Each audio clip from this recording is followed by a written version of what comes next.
Bonjour et bienvenue dans le deuxième épisode de Big Spin. Aujourd'hui derrière le micro, on a celui qui a fait au lit entre les deux bassins de la cour du Louvre. Il a 25 ans, il est originaire de Clichy-sous-Bois, il habite désormais à Montreuil. Ça fait 10 ans qu'il roule pour Antise, il a des Converse aux pieds et il est entre deux avions. On est avec Rémi Tavera. Big Spin Podcast. Donc, bonjour Rémi. Bonjour. On va commencer dans le vif du sujet, dans le skateboard et tes capacités acrobatiques. Il faut que tu nous expliques d'où vient cette idée de faire le transfert entre les deux bassins de la cour du Louvre. Il y avait déjà une histoire comme quoi, c'était Julien Bachelet qui m'avait raconté qu'il y avait un mec qui avait essayé en BMX et qui s'était foiré apparemment et fini empalé dans la fontaine. Parce qu'au fait, juste à la replaque, t'as les jets en fait. Mais le problème, c'était d'arriver à le faire au bon moment et de pas se faire virer, quoi. Et donc tu sentais que tu pouvais le faire? Je savais que je pouvais le faire parce que j'avais déjà essayé, on s'était fait virer, j'étais sûr, quoi. Après, j'ai entendu cette histoire de BMX qui s'était foiré et je me suis dit, oh là là, j'ai vachement psychoté sur ça. J'ai même regardé sur internet, sur Google, savoir si je trouvais pas des faits divers sur ce mec. Bref, on filmait pour cette vidéo là avec Carhartt et j'avais besoin d'un dernier tricks. Et il y avait l'avant-première le lundi et moi je revenais de Londres le week-end. Je revenais pour essayer de filmer un dernier tricks et j'avais essayé tout le week-end et genre j'avais pas réussi. Et du coup je me suis dit bon, dernière chance lundi matin avant de prendre l'avion pour aller à la première, j'irai essayer ça. Et du coup, on y est allé à 9h du matin avec le filmeur Guillaume et j'ai rencardé aussi des potes avant qu'ils aillent au taf pour qu'ils puissent me soutenir parce que il faisait vachement froid et c'était vraiment le cafard, quoi. Genre. C'est session grosse doudoune beige. Voilà, et du coup, j'ai ma grosse doudoune beige qui est assez connue maintenant sur les réseaux. C'est quoi cette doudoune du coup? Le chevignon de la grande sœur? Ouais, c'est le chevignon, non, du daron. Et du coup, je me suis dit, vas-y, faut que je le fasse absolument. Je me suis mis trop la pression, genre, on s'est chauffé à l'extérieur du Louvre et on y allait en mode commando. Parce qu'on s'était déjà fait virer par un gars qui... je me rappelais exactement de sa tête et il se rappelait exactement de la mienne.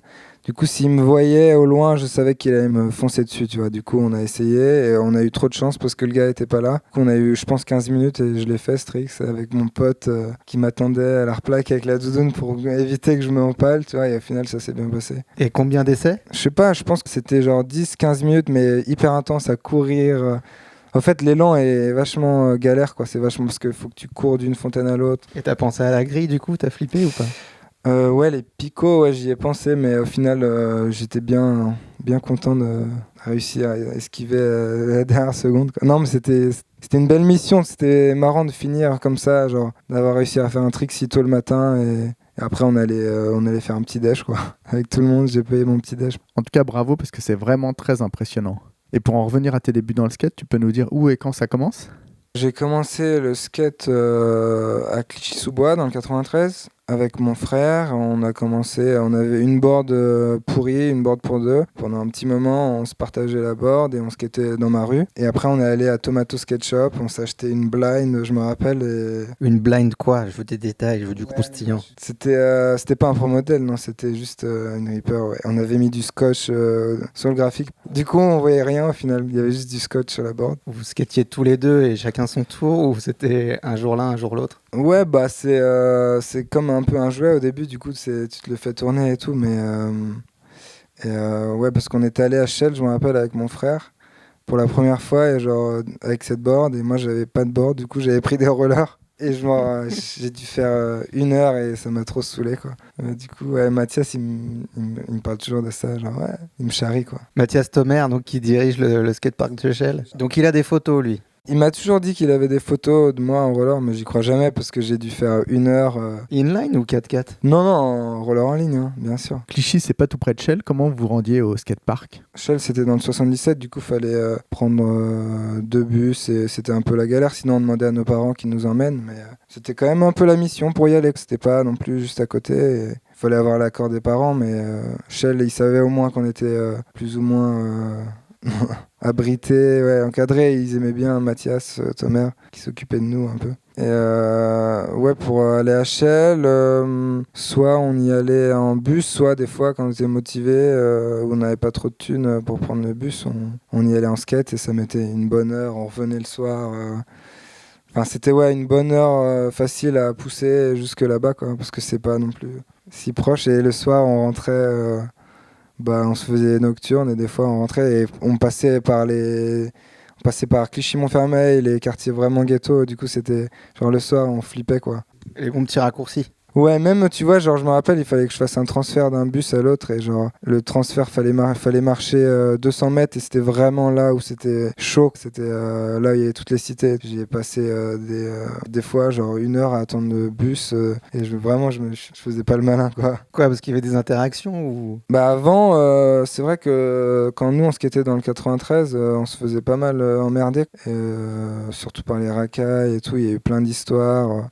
On se faisait souvent courser avec mon frère qui avait la caméra et on s'est retrouvés dans des situations un peu embarrassantes avec vraiment à devoir se battre et tout pour mais on était gamins, quoi, c'était fou, quoi. Alors moi ça me hantait le soir, quoi, ces histoires de... Et c'était quoi tes influences alors quand t'as commencé? Parce qu'il y avait quand même pas mal de contests, de démos HL. Enfin nous quand on allait aux démos, déjà il y avait trop de monde, quoi, comparé à maintenant. Tu vois, des fois il y a des ricains qui viennent à Paris, maintenant les kids ils s'en foutent un peu, quoi. Au-delà des vidéos, tu les voyais aussi vraiment skater chez toi? C'est vrai que voir des pro-ricains dans le parc, c'était impressionnant. Et moi, je savais pas exactement qui étaient ces gars non plus. Mais bien sûr, je reconnaissais Coston et Eric McCrank et tout. C'était l'époque de ES et tout. T'avais pas un chouchou? Si j'avais un chouchou, j'aimais bien Eric McCrank. On adorait avec mon frère. On a pas mal maté les vidéos Black Label et c'est genre Adam Alfaro et tout. C'était une bonne influence aussi. C'était l'époque du Teenage Tour? Ouais, ça devait être l'époque du Teenage Tour, juste peut-être un peu avant le Teenage Tour. Tu as fait le Teenage Tour? Ça n'est pas grave. Non, mais c'est marrant parce qu'on l'a tous plus ou moins fait, quoi. Et je me rappelle les kids et tout pour s'inscrire, c'était fou. Il y avait tout Paname, il y avait toutes les banlieues, c'était la compète, quoi. C'était la compète, Moi, après, je connaissais le parc, par exemple, à Chelles, parce que j'y allais plus souvent, mais genre, les trainings et tout, c'était genre, tout le monde se sautait dessus. C'est marrant parce que c'était genre, tout le monde faisait les mêmes tricks. Des flips sur la pyra et genre, c'était marrant, quoi. Les contests, vraiment, quand tu commences, c'est marrant parce que voilà, t'es avec tes potes et comme disait Chichi, tu peux peut-être gagner des roues à la fin de la journée ou une paire de shoes qui sera pas ta taille. Mais bon. J'ai l'impression que tu n'avais pas la tête dans les médias. Tu parles de Black Label. Est-ce que vous regardiez beaucoup de vidéos? Est-ce que vous regardiez les magazines? Ou vous étiez au cœur déjà du skate, donc moins besoin d'informations peut-être? Ouais, on regardait, on achetait les magazines quand on était plus jeune avec mon frère. Mais on avait surtout une vidéo qu'on se matait en boucle qui était la The Reason, qu'on a fumé. Et on faisait que se mater cette vidéo et on s'en foutait des autres vidéos de toute façon du moment. On n'était pas trop au courant de la prochaine vidéo qui allait sortir, mais on a vraiment maté ça. On avait récupéré ça d'un mec qui skatait au collège et on l'a maté en boucle et on l'a saigné jusqu'à qu'elle marche plus. Toutes les parts, on les connaît par cœur. Gershon Mosley, Cairo Foster, Stevie Williams, I Love Park et tout, on matait que ça. C'était marrant, mais c'était juste la cassette qu'on avait. Après, je me rappelle, on s'était acheté le DVD d'ailleurs du Teenage Tour et on se matait ça en boucle. Enfin, ça avait aucun sens, quoi. Juste, je pense qu'on n'était pas non plus intéressé trop au niveau des autres vidéos. Mais après, ouais, c'est venu après avec le temps. C'est pas très grave, hein, au contraire. Non, au contraire, je suis très content d'avoir été influencé par Steve Williams et Gershon Mosley et Cairo Foster. Et à partir du moment où vous venez à Paris, vous êtes une petite bande du coin? La plupart des gens avec qui je traîne encore en ce moment, c'est tous des banlieusards. Je pense que on se retrouvait, même en tant que banlieusard, on se retrouvait pas mal dans le centre. Moi, mon crew, c'était plus des gens du 93, de Clichy, Bondy. Et après, on a commencé à se réunir avec les gars du 77. Et ensemble, on allait à Paris et ça faisait une bonne équipe. Mais il y a un truc avant ça, c'est que avec mon frère et le crew de mes potes qu'on avait inventé, qui s'appelait le King of Tromé. C'était un rip-off du King of the Road, mais genre parisien. C'était plusieurs crews de banlieue et il y avait aussi des Parisiens qui s'appelaient les Haïdou Crew. Et c'était les Blobbies, quoi. Je sais même pas si ça avait abouti. Si ça avait abouti à une vidéo, nous on avait fait notre propre edit. Mais en termes généraux, je crois que c'était plus où on s'est marré. Genre, je sais même pas si si les Blobies ils avaient fait un edit du truc, mais je me rappelle que juste on se regroupait à Paris et on faisait ces trucs, c'est des conneries quoi, tu vois, genre. C'est vraiment des conneries quoi. Genre faire des beignets ou des trucs à la con comme ça. C'est sur le net ou pas? Ouais, tu peux le trouver sur net, hein. King of Tromé, c'est sûr. Et notre crew, ça s'appelait JDS MF Crew. C'était juste du skate. Et c'était la première fois que je rencontrais Oscar, qu'on skatait ensemble et un peu les jumeaux aussi. Et qui a gagné? Je crois qu'on s'était auto-proclamé vainqueur parce qu'il y avait juste notre vidéo qui était sortie et c'était nous qui avions fait les objectifs. Du coup, on s'était auto-proclamé. Et donc, c'était quoi le pire objectif? Le pire, il y avait Youssef qui avait réussi à filmer un flip à poil. Il fallait faire un flip nu. Et il avait fait genre dans un parking dans le noir. Et je me rappelle, ça n'avait pas été filmé, mais ça tournait quoi. À un moment, vous voyez plus loin et vous partez à la découverte de l'Europe en interrail. Et tu fais ça avec qui? On a commencé à faire ça avec les jumeaux, Oscar Candon, Idriss, mon pote Idriss Jani, et Alexandre Pires. On partait à l'arrache sans trop de plan, tu vois, c'est genre un peu genre nous on avait fait 1 mois en Europe et on avait peut-être payé deux nuits d'auberge et le reste on dormait à l'arrache, on snackait les campings, on n'avait pas une thune. Et il y a une bonne histoire d'ailleurs, on avait commencé par Bruxelles, on va skater au parc et genre là je vois on skate et tout et je vois Benoît qui était un peu palo et tout et il commence à me faire j'ai trouvé un portefeuille par terre et tout et il continue à skater histoire de rien, tu vois. C'est vachement pâle, tu vois, et il me fait bah ouais mais je sais pas, tranquille et il me fait j'ai vu des billets dedans et tout et genre il y en avait pour 600 balles. Ça devait être le portefeuille d'un dealer ou quoi et je lui ai fait vas-y on se casse et genre on est parti comme des fous avec ce portefeuille et genre c'était vraiment la cagnotte. On a fait plein de trucs avec, plus ou moins payé à bouffer. Vous avez bien mangé? Ouais, on avait bien mangé. Des biscuits de marque. Ouais, des biscuits de marque. On s'est offert des tours en barque à Berlin. Genre, c'est vraiment... c'était vraiment le luxe, quoi.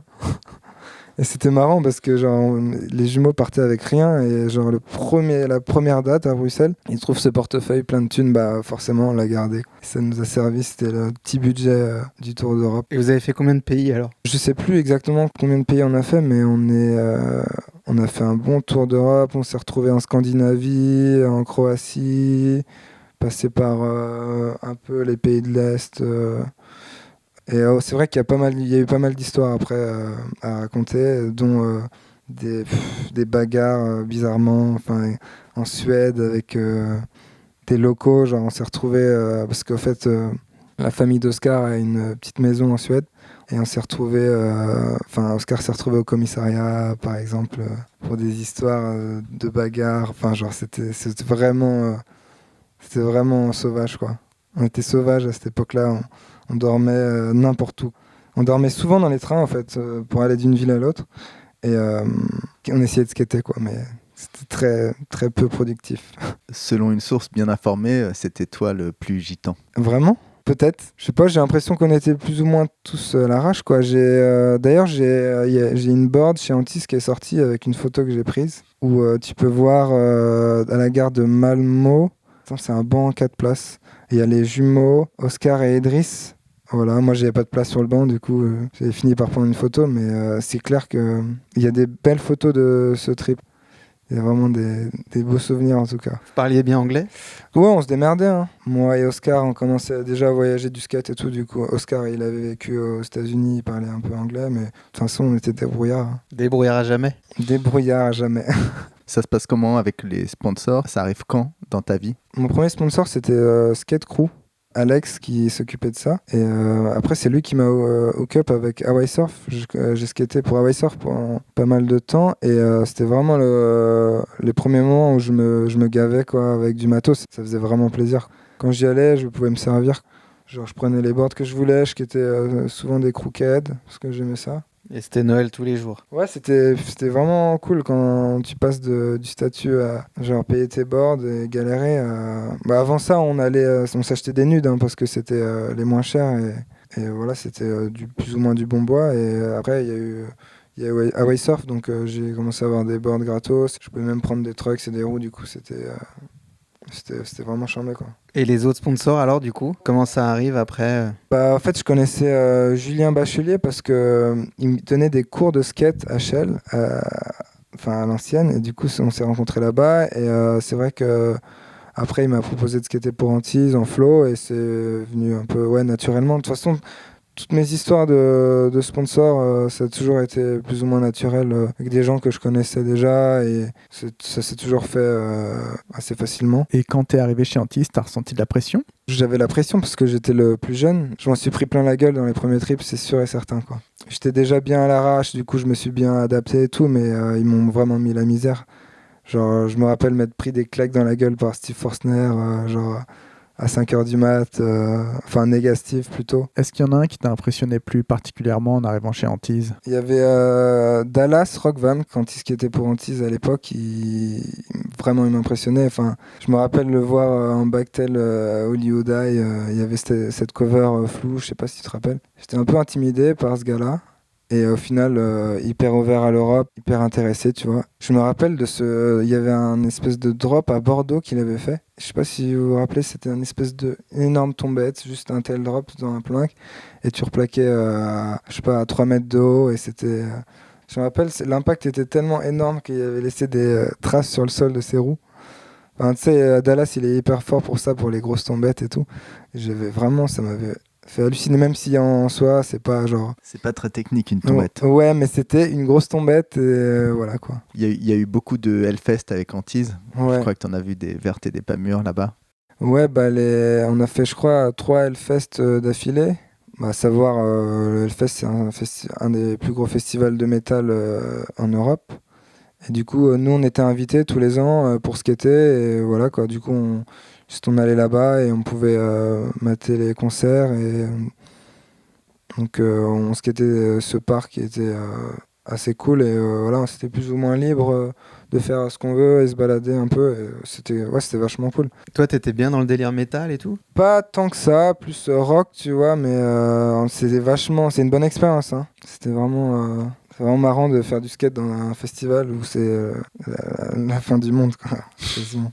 Qu'est-ce que t'as vu de choquant là-bas? J'ai rien vu de spécial qui m'a choqué, mais c'était pas, tu vois, c'était pas les années marteleurs qui sautaient dans le feu, tu vois, c'était peut-être un peu plus soft. Mais c'est clair que je me rappelle de voir des images de Hellfest où c'était à l'époque, voilà, l'année du bateau pirate, où ça avait l'air d'être vraiment plus le bordel que ça pouvait l'être. Après, nous on était une année, on y allait, où il y avait un skatepark dans une cage. C'est genre des fois on faisait rentrer des tarés dans la cage, et genre on skatait, et genre il y avait des mecs complètement fous. On a fait rentrer un nain, et on a sorti il y avait un kicker dans le coin, et on a commencé à skater au-dessus du nain, quoi, à faire des tricks et tout, genre. Il avait un slip avec le drapeau de l'Angleterre, enfin, c'est genre vraiment le bordel, quoi. Et on skatait jusqu'à minuit, quoi. Du coup, je peux te dire que dans un festival, à partir de 14h, t'es quand même bien amoché, quoi. Du coup, c'était bien fun, quoi. On a skaté devant Motorhead, enfin c'était quand même bien cool. Au final, t'es bien jacasse quand même. Jacasse? Non, je dirais pas jacasse, non. Pas. En tout cas, tu t'en es bien sorti. Félicitations. Ouais, bah ouais, j'ai survécu. Là, on a de la chance de t'avoir parce que tu étais censé repartir. Ça fait combien d'années que tu voyages vraiment beaucoup? Ça fait là 5 ans que je voyage quand même pas mal. Là, j'ai refusé d'aller en trip parce que j'avais besoin de me poser. J'ai un peu mal partout, et si je dis oui à tous les trips, je me repose jamais, quoi. Et c'est quoi ta destination préférée? Ça dépend de la saison. J'aime bien me barrer au soleil quand il fait froid ici. Tu peux nous faire un petit point sur tous les pays que tu as vus? Ouais, là je suis allé pour la deuxième fois en Asie, j'ai vraiment kiffé. Franchement, c'est trop, enfin c'est vachement une culture vachement intéressante, et c'est hyper relax et tout, et un de mes meilleurs voyages, je pense que c'était le Costa Rica, enchaîné du Nicaragua, du coup Amérique centrale. Et ça skate là-bas? Ouais, en fait j'ai un pote là-bas qui s'appelle Francisco Sacco, qui habite à la capitale, à San José. Et il m'avait dit de venir, et j'étais allé avec mon ex-copine 1 semaine, et on avait filmé pas mal de trucs, et vraiment les gars sont hyper cool, et c'était vraiment un bon voyage. New York, ouais, New York j'aime bien. Je pense que ça va faire une dizaine de fois quand même. Bah, j'ai pas mal de potes là-bas, du coup ça me permet de pouvoir aller squatter plutôt quand il fait bon, quoi, parce que l'hiver là-bas c'est un peu difficile. c'est quand même plus rude qu'à Paris. Les dernières fois où j'étais allé, c'était pour filmer pour le projet Atlantic Drift avec Thrasher. Et c'est vrai que c'est vraiment relax. Mais je dirais que c'est quand même plus compliqué parce que tous les spots ont été rossés et que c'est bien plus grand que Paris. Du coup, il faut se bouger le cul, tu vois. Tu peux nous en dire un peu plus sur le projet Atlantic Drift ? Ouais, alors le projet Atlantic Drift, c'est un projet qui a été lancé par Jacob Harris, le filmeur de Isle. C'est financé par Thrasher, du coup on a la chance de pouvoir organiser des trips un peu partout. Donc c'est sous forme d'épisodes et à chaque trip, il y a un épisode qui sort. Il y a eu pas mal de trucs à Londres, parce que c'est là d'où Jacob vient et la majeure partie du crew, ils sont tous de là-bas. Et il y a eu un épisode à Paris, on a fait SF, il y a eu New York, et là, cette année, on va pas mal bouger aux États-Unis. Là, je pars pour Vegas dans 2 jours, et du coup, il y aura un épisode à Vegas. Je pense que ça va être vraiment intéressant. Tu parlais de San Francisco, c'est une ville qui t'a plu ? Ouais, San Francisco, ouais, j'ai bien aimé. Quand on y était, on était avec les gars de GX1000 et tout, du coup, tu pouvais pas tomber mieux, les gars connaissent la ville par cœur. Et on n'a pas trop skaté les spots dans les downhill, tu vois, mais plus juste pour kiffer, quoi, monter à Twin Peaks, tu vois, et descendre et bombarder, quoi. C'est vraiment un truc qu'il n'y a pas à Paris. Tu vois, je sais qu'à Lyon, les gars d'Antise, tu vois, ils habitent toujours sur la Croix-Rousse et je pense que c'est un truc qui manque à Paris aussi, tu vois, les downhill et tout. On n'est pas trop habitués, quoi. On a Ménilmontant quand même. Il y a Ménilmontant, mais bon. Je pense que tu mets un Parisien en haut d'un downhill à SF, je pense qu'il s'éclate direct, quoi, parce que ça va vite, quoi. Et toi, tu t'es éclaté direct ? Ouais, c'est ça, en fait. On a voulu prendre goût au downhill avec un pote là de Kyron Davis là, un pote. On s'est dit bon, vas-y, on est à SF, on va faire les downhill. Et au bout du 3e jour, on avait des brûlures partout, quoi. Vraiment, c'est éclaté. L'autre, il était en jogging, il a niqué tous ses joggings en 3 jours. Là-bas, il skate des grosses roues parce que c'est vraiment ça. Ils usent vraiment leurs roues plus rapidement qu'à Paris, par exemple. À San Francisco, à un moment, tu te retrouves dans les bureaux de Thrasher quand même. Bah, en fait, on était avec Tony Vitello, qui s'occupe de Thrasher là-bas. Pareil, lui, il nous a montré tous les petits spots. Du coup, on était vraiment bien encadrés et tout. Et l'histoire de Thrasher, elle est assez folle quand même, parce que Tony, qui était le fils de Fausto, ouais. qui se retrouve à la tête maintenant de Thrasher, qui est un des plus gros médias de skate dans le monde, et surtout avec la fame que ça a pris. C'était cool à voir, quoi. Ouais, il y a la mère qui a son bureau, il y a la sœur et il y a le fils qui est là, et après le reste, il bosse sur le magazine et ça marche plutôt bien. Tu viens de nous parler d'Atlantic Drift. Tu fais plus attention aux projets dans lesquels tu t'investis ? Maintenant, de toute façon, à chaque fois que je pars en voyage, il faut que le projet que je vais faire, ça soit un truc qui va me plaire et tout.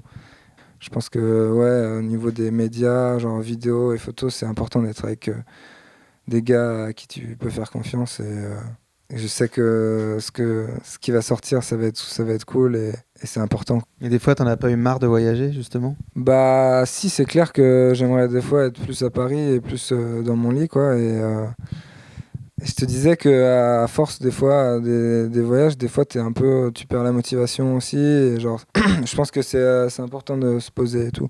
Sinon, il y a moyen quand même de vite finir taré. Concernant la motivation, t'es un peu modeste parce que tu skates quand même tous les jours quand t'es à Paris. Parce que je suis avec mes potes. À Paris, il y a de plus en plus de gars qui font que du skate. Tous les Blobies, ils skatent tous les jours, par exemple, à Paris. J'ai mon pote Val, maintenant, qui habite à Paris et qui skate tous les jours. Et tu te retrouves vite fait à aller skater au final avec tes potes. C'est cool, hein. Et tu t'es jamais blessé, du coup ? Si, je me suis fait des petites blessures, dont une grosse. Alors, on était à la BNF, j'ai essayé un backside flip sur un espèce de bump replaqué sur la rue. Et j'étais à 2 doigts de le faire, vraiment, j'étais déterminé et tout.